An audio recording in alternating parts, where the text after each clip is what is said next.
100 million people. At least that many people were killed by all the wars of the 20th century combined. But about the same 100 million in the same 20th century died from this. Today, 11 million cigarettes are sold every minute in the world. In all, 1,300,000,000 people are already smoking, and in Russia specifically, it's 1 in 3 people. You could throw in dozens of facts about how smoking kills, but it doesn't work. Because for 100 years, cigarette advertising has been beautifully proving the opposite, that smoking is fashionable, stylish, and sometimes even harmless. How did tobacco companies get mankind hooked on one of the most dangerous habits, and why is there no end to it in sight?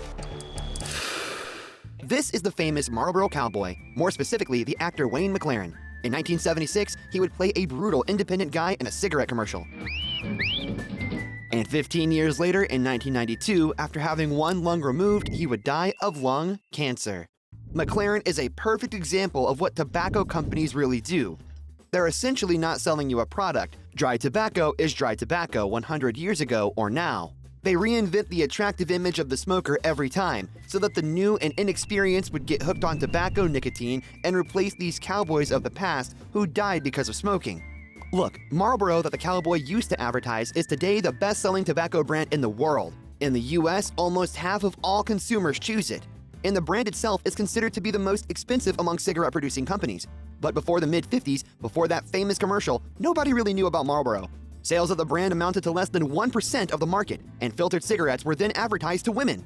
Yes, by the way, they used to produce cigarettes with a red tip to make lipstick traces invisible. So why did that change? Year 1950. British epidemiologist Richard Dahl publicly proved that if you smoke, you're much more likely to get lung cancer and some kind of heart disease. Around the world, other scientists started releasing studies and calling on governments to ban or limit the sale of cigarettes. As you can imagine, it didn't happen. But what did tobacco companies do to avoid the repercussions? They started actively promoting filtered cigarettes as a supposedly less harmful alternative, which of course is bullshit. But Marlboro has a problem. Remember I said they were trying to market themselves as luxury cigarettes for women? Well, men of that time wouldn't touch that kind of lady stuff. They had to do something, so the guys went to the famous advertising man Leo Burnett. He suggested that the tobacco people shouldn't talk about the filter device, new technology, and other nonsense that actually pointed out that smoking is harmful. Why do that? Here are the brutal images of the sea wolf, the construction worker, the war correspondent, and the most ingenious one, the cowboy. The main message of those guys' commercials to men: guys, the fact that we used to sell this to women, it's not a big deal for you. Look at the independent macho men. They don't care that the cigarette has a filter.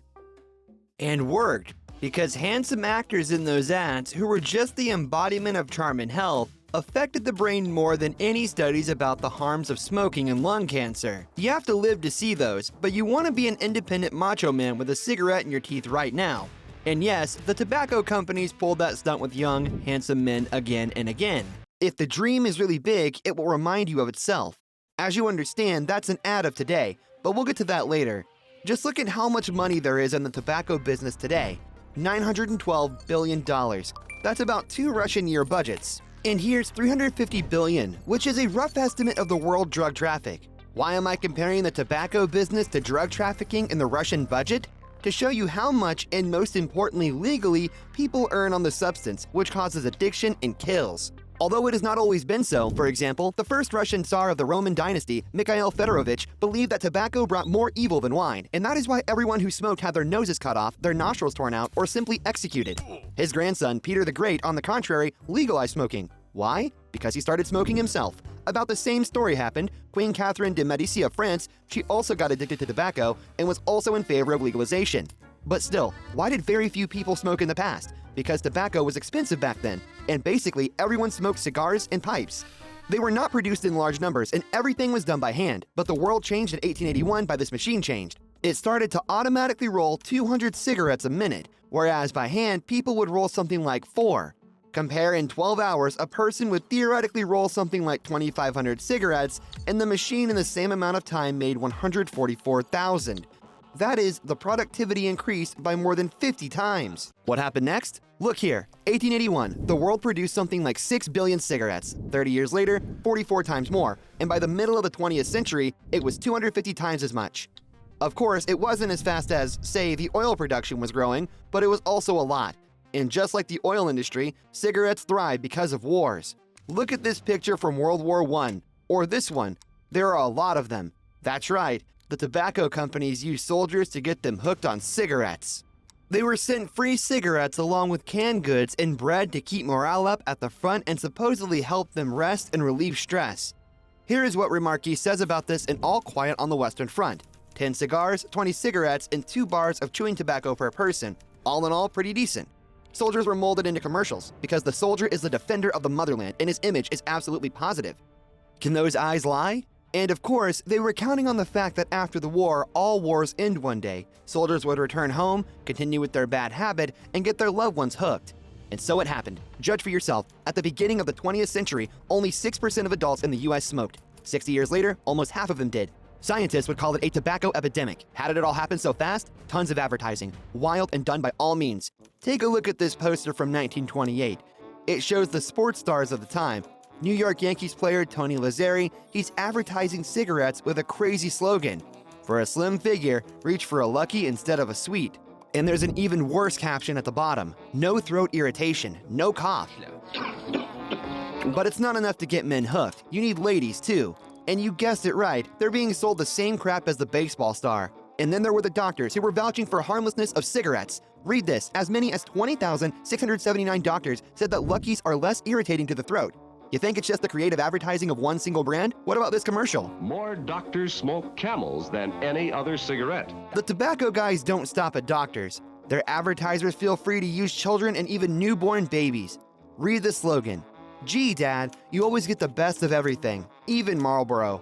And for the finale, cigarettes for every taste are advertised by Santa Claus and future US President Ronald Reagan. Friends, so that there are no questions, smoking is harmful and it's very difficult to quit. I'm showing you all these materials only for educational purposes so that you know how advertisers and tobacco companies that order these ads act. Generally speaking, when every second adult in the country started smoking and scientists were shouting about the harm, you needed to do something about this permissiveness. After all, the voters were not happy. First, tobacco sellers were forced to warn about the harmful consequences of smoking, forbidden to talk about any positive effects of the filters, and to advertise on the radio or TV.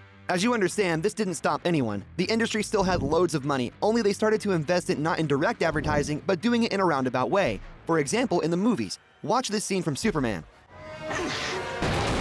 And of course, cigarettes are going into sports. The most vivid example, the pinnacle of tobacco marketing, is Michael Schumacher. Judging by these many photos, he wasn't racing for Ferrari, but for Marlboro. The tobacco company sponsored the F1 team for 14 years. In the most profitable years, they paid Italians $100 million a year, of which 20 was Schumacher's salary.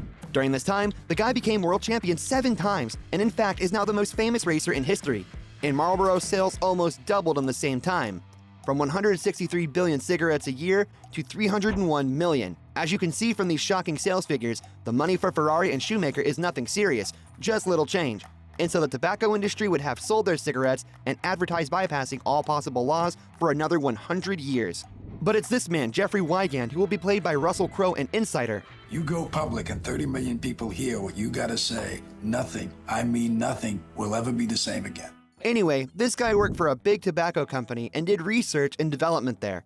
And in 1995, after he had already quit, he gives an interview that literally blew up. That his former employers purposely underestimated the level of nicotine and also added ammonia to cigarettes to make the addiction stronger. And after that, it kicks in. People start suing tobacco companies and win some surreal money.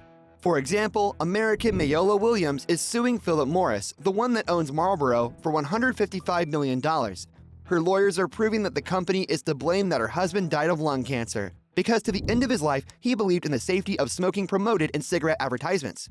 But it's not about the amount of this lawsuit or any others. The scandal on TV is causing a wild outrage among the common people. Kind of, are those tobacco guys totally out of their mind? They poisoned us for so many years, made billions, and cheated brazenly, and you governments do nothing and do not protect us. And year after year, they with one hand begin to tighten the screws.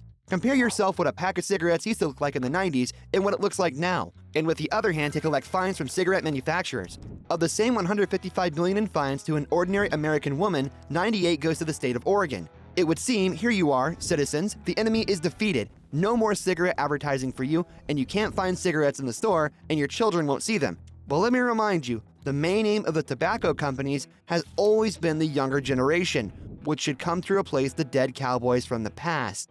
And that means that the tobacco companies have something new in store, something trendy, and damn it again, is supposedly less harmful and much safer. But first, look at the numbers. Take the biggest company, Philip Morris, starting in 2013. Their revenues somehow do not grow and even fall, and then everything starts to go up so briskly. It makes sense that around 2017, something good happened for the company. Yes, by this point, they are massively promoting their IQOS tobacco heating gadgets, and naturally they're promoting bypassing all the strict advertising bans. What's the problem? We do not sell cigarettes. This is a gadget. It can be recharged, and people buy the sticks themselves. Just so you understand, in the 2022 annual report, these smokeless but still nicotine-filled IQOS stickers are 1/3 of Philip Morris's revenue. And for Q4, that number is even higher at 36%, and it will continue to grow. Do you know why? These sticks and gadgets have extremely attractive profitability. On one such stick, you can earn 1.5 times more than by selling conventional cigarettes. And we're not talking about vapes or other electronic fancy gadgets. Once again, let's remember the Marlboro cowboy, or rather the actor McLaren, who died of lung cancer. After he died, his brother did another commercial. The tobacco industry used my brother in ads to create an image that smoking makes you independent. Don't believe it. Lying there with all those tubes in you, how independent can you really be? Now take another look at the advertising posters for the new nicotine gadgets. It all starts with a dream. Be unique, be special. What is dreaming big for me? It's taking the most out of life. Tobacco companies have been repeating the same thing to us for decades, just changing the characters and the scenery, and we fall for it every time. And then you're no longer in a cozy floral restaurant somewhere in the beautiful provinces of France. You're in a hospital room with a drip and tubes sticking out of every hole in your body.